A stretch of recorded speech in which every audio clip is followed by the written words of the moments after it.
Good evening. 52 passengers and 13 crew escaped major injury when a fire broke out on a passenger ferry on the Solent. Plumes of black smoke could be seen from the Whitelink ferry sailing from Portsmouth to Fishbourne. Crew managed to put out the fire which started on the bridge. Rachel Hepworth has our report. So I'm minding my own business, stood on the back deck, enjoying the view, and the chap next to me just says, it's a bit strange, the ferry seems to be on fire. The passengers may have stayed calm, but these pictures show the dramatic moment that fire broke out on the St Faith as it crossed one of the world's busiest shipping lanes. Chris Ison was one of 52 passengers on board. Sure enough, there's a nest of flames just by the bridge on the port side. Within literally a couple of seconds, it just got much, much bigger. And there's quite heavy black smoke, starts billowing straight up. Although the blaze was quickly put out, that plume of smoke was visible for miles around. The emergency services scrambled to Fishbourne as the captain rushed to get the ferry to safety. He actually bumped the pier a couple of times as he, not rammed us, but he wanted us to be tied up at PDQ. There was some minor smoke inhalation. Those were dealt with via our colleagues in the ambulance, but it could have been a serious incident. Thankfully, because of the swift actions of the crews, we managed to avoid that. The car ferry had been en route from Portsmouth to Fishbourne when fire broke out at about 9:30 in an air conditioning unit on the portside bridge.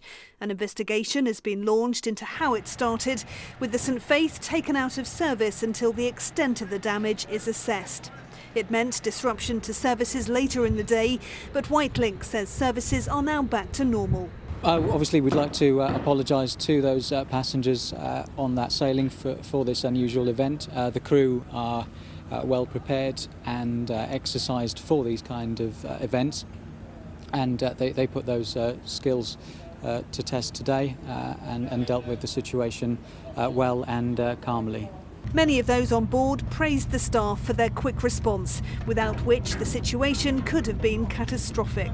It was a big fire that took hold very quickly and they put it out quickly. Job done. Rachel Hepworth, ITV News. Campaigners tonight won a reprieve in their battle to protect historic downland outside Brighton. Brighton and Hove City Council is hoping to raise more than £1 million by selling the land at Plumpton Hill and Poynings to restore nearby Stanmer Park. Campaigners staged protests earlier today to save the 12,500 acres. At a meeting tonight, councillors delayed a final decision. Schools across the region have fared well in new style secondary school league tables. Only 13 of the 282 failing schools across the country are in our region, including 3 in Southampton and 2 on the Isle of Wight. The government says the tables are a fairer way to judge schools, but critics say they're too difficult to understand. Here's our social affairs correspondent, Christine Alsford. There's plenty to sing about at St Edmund's Catholic Secondary in Portsmouth. Right in the heart of the inner city, they've gone from failing to outstanding within 5 years. And under new measures to judge GCSE performance, they're now ranked in the top 5% of schools in the country. We haven't changed. We're still in the same school with the same children, with the same teachers, but we focused on different things. We altered our curriculum, we opened up the option choices, and we focused on key family values. The main new measure to judge schools is called Progress 8. It compares how children improve in different schools and looks at results across 8 subjects. English and maths have extra weighting, but few parents have any idea what it's all about or how it works. Do you know what Progress 8 is? No. No. No, I'm afraid not. I don't. No. I never heard of it. Some are welcoming the new measure as a fairer way to judge performance and say it should mean schools no longer focus on just ensuring pupils tick the 5A star to C grade box. This will judge schools very differently. There will be some schools that did very, very well under the old measure because they had very affluent intakes that will now struggle. And I think that's a good thing, that a greater challenge is made to those schools. Greater challenge is also ahead for more than a dozen schools in the Meridian region who now fall below expected standards under the new rules. They include 4 of Basingstoke's 9 secondaries, 2 on the Isle of Wight and 3 schools in Southampton. One that hasn't fared well says the measures don't paint a full picture. Performance tables don't tell the whole story. Of course, it doesn't look good, and we were naturally very disappointed when that's published, but that's only one measure. And we'll always say to people, come and have a look at what we do. We won't hide, we'll show our school off warts and all. We're very proud of what we do. Back in Portsmouth, many pupils are very happy about the way things are being shaken up. What do you think about the fact that you're going to a school now that's in the top 5% of the country? I'm really happy about that, and I think that maybe it'll give me, a head start in life. We're from a inner city school, and people tend to see that as like we're not going to be as smart as people that live in more rural areas. So I'm guessing progress is really key as well. But the view is that all of the facts and figures should be used for holding schools to account rather than their individual pupils. Christine Alsford reporting there. Surrey County Council wants to raise council tax by 15%, blaming government cuts and the growing crisis in social care. A 15% increase by the Conservative-run authority could add nearly £200 to the average Band D bill. A referendum will be held on the plans. 15% is a very, very high increase in council tax, and it will be the highest in the country and 9 times the rate of inflation. And I think it's totally unreasonable. I'm totally opposed to it. Obviously, in addition to that, there would be a significant cut in services for Surrey residents, and also that's equally unacceptable. The Conservative administration here need to lobby central government to find the necessary funding and then set a realistic and reasonable council tax.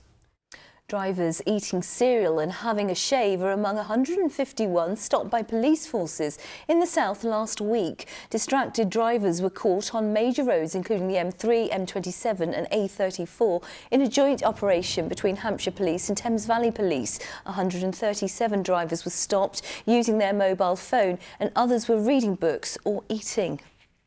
45 firefighters have battled a blaze at a workshop in Dorset. It happened at the property in Winterbourne Abbas. Electricity supply to the village was cut off for a short time for safety reasons.